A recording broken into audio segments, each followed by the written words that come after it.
Channel আইয়ের ব্যবস্থাপনা পরিচালক ফরিদুর রাজা সাগর, তাকে একটু জানতে চাই আজকের অনুষ্ঠান সম্পর্কে এবং তার আবেগ অনুভূতি সম্পর্কে। এই অনুষ্ঠানের সবচেয়ে বড় সাফল্য যে আমরা 18 বছর ধরে এই অনুষ্ঠানটা চ্যানেল আইয়ের পর্দায় করে আসছি এবং সারা পৃথিবীর দর্শকরা অপেক্ষা করেন মার্চ মাসে এই অনুষ্ঠানটা দেখার জন্য।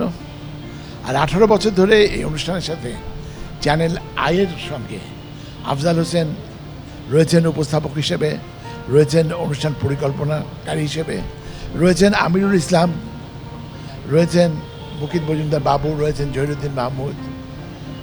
আমরা সবাই মিলে চেষ্টা করি বাংলাদেশের যেসব শিল্পীরা আমাদের খুবই প্রিয়, আপনাদের খুবই প্রিয়, আর যারা অনেকে আফজাল হোসেনের শিক্ষক ছিল এখন ছাত্রের মতো, তারা সবাই মিলে এখানে আসেন এবং যে ছবিগুলো তারা আঁকবেন সবগুলো ছবি হবে বাংলাদেশের ছবি।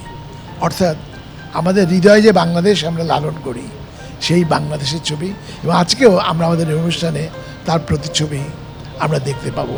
এবং আমাদের দুজন খুবই শ্রদ্ধেয় শিল্পী রফিকুন নবী এবং হাশেম খান এখানে বসে রয়েছেন। আমার মনে হয় যে আফজাল হোসেন তাদের কাছে যাবেন, তরুণ শিল্পীদের কাছে যাবেন এবং যারা এসছেন তাদের সবাইকে পৃথিবীময় চ্যানেল আইয়ের অনুষ্ঠান যারা দেখছেন তাদেরকে উপস্থাপন করবেন। আফজাল হোসেনকে আলাদা করে ধন্যবাদ। 18 বছর এই অনুষ্ঠানের সঙ্গে চ্যানেল আই পরিবারের তিনি একজন, সুতরাং সেখানে ধন্যবাদ দেওয়ার কিছু নেই।